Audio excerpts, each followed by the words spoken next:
Hello, my fellow Americans. 'Tis I, the rumpled one. Obama versus the family. Yesterday, I was in Mayberry. Had to go into Mayberry, and I participated in something that I nicknamed The Talk.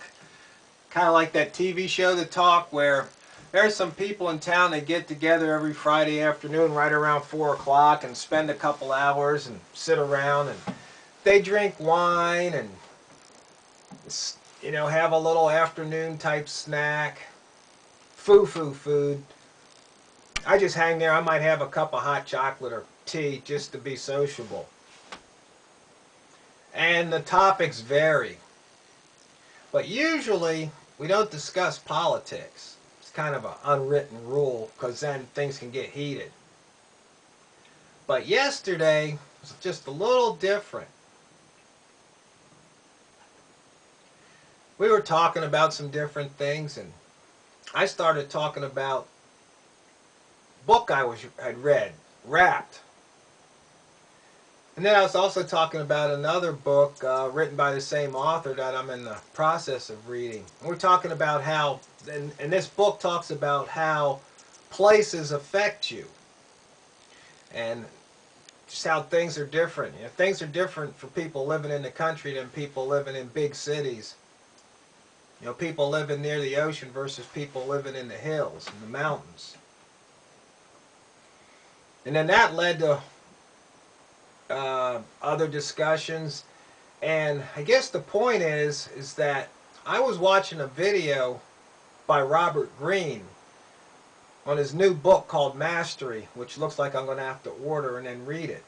He's the author of 48 Laws of Power. You know, I'm doing videos on that book right now. Well, in it, he started talking, in this video, he was talking about Leonardo da Vinci.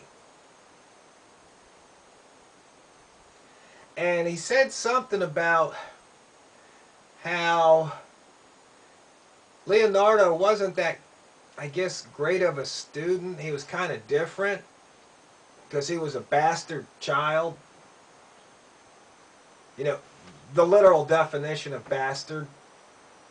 And something about disgracing the family. And when I heard that, it hit me like a ton of bricks.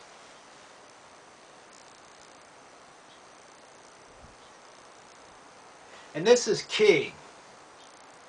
This might be the crux of the issue. You see, back then in olden times, and even up through maybe the early to mid 1900s,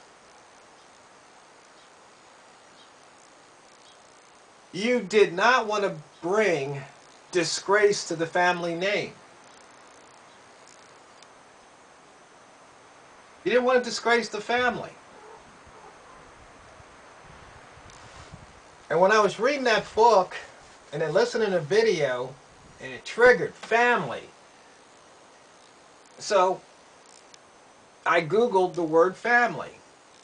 Get the Webster's dictionary version of family.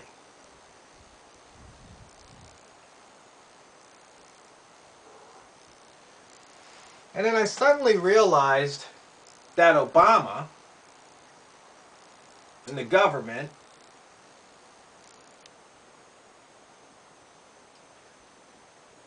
has set things up so that there really is no disgrace to the family. I think that concept got lost somewhere after 1950, maybe around 1970s, 1980s. Somewhere between 50s and 80s, the whole concept of disgracing the family, disgracing the family name, just vanished.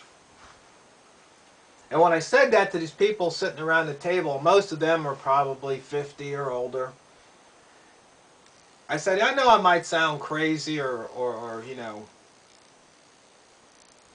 way out there. And they go, oh no, You hit the nail right on the head with that one. But I really believe that's the problem. But the solution doesn't really lie with Obama or the government. The solution lies with the individual.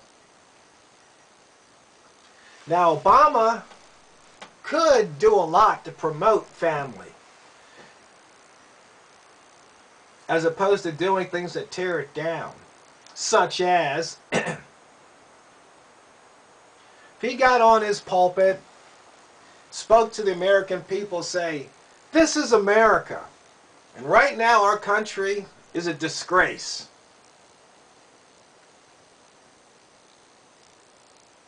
We're in the 21st century. We got people lining up for food stamps. 50 years ago or so, nobody wanted to line up for food stamps because that would have been a disgrace. They had something called pride, something else called self-respect. And America led the world in farming, in industry. People had pride. People took pride. They took pride in the way they dressed. They took pride in the way they spoke. They took pride in their homes. They took pride in their families. They took pride in their work. If he got up there and pounded that message day after day, week after week, month after month,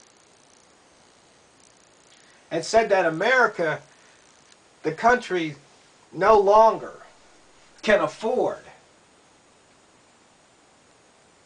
to be without pride, then maybe people would behave a slight bit differently. Maybe it could be a turning point. Because it's up to the individual. It's up to the family.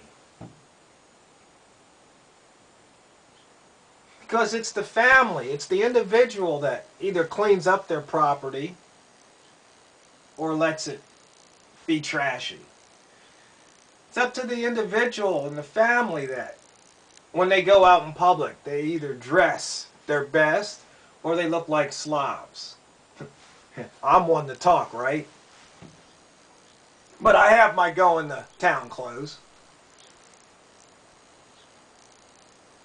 Now it's up to the individual and family to make sure that their kids are educated, that their kids can read and write, do arithmetic, that they take the time to make sure that the schools aren't missing that. They sit down, make sure the kids hit the books as opposed to the internet or a cell phone. It's up to the individual and the family to make sure that they eat right, and take care of themselves, and exercise, get fit, stay fit. Do things that enhance the body and not tear it down. Now it's up to the individual and the family that says this is how we behave when we're out in public. Because we don't want to bring disgrace to the family name. We don't want to disgrace our father or our grandfather or our great-grandfather. But you see, that's not what's happening. Nope.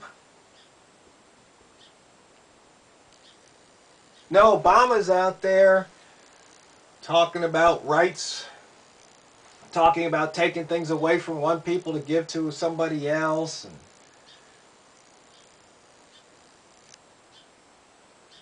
it's just not working. I read somewhere, I saw it on Facebook, where everything that worked in America is being torn down and replaced by things that don't work. It's like taking an engine out of my truck that works and putting in something that's missing parts and doesn't start. Leaking oil.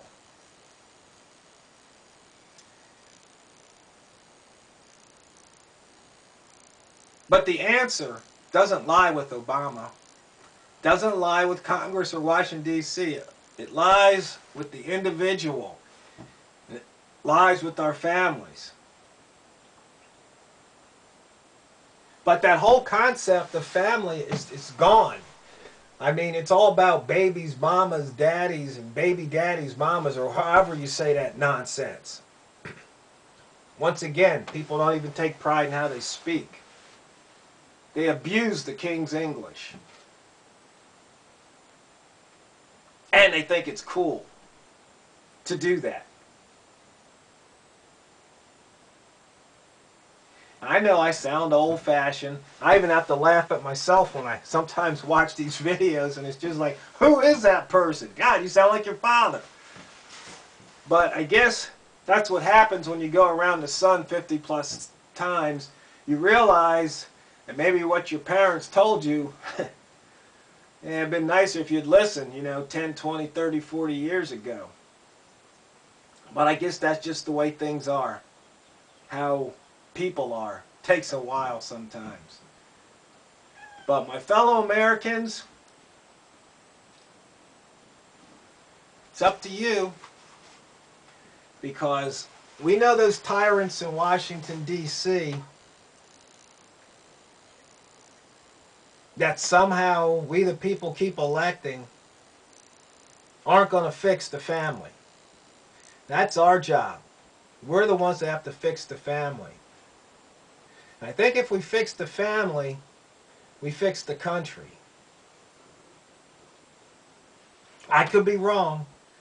Once again, I could be breathing too much fresh air and going down by the ocean and getting too many negative ions.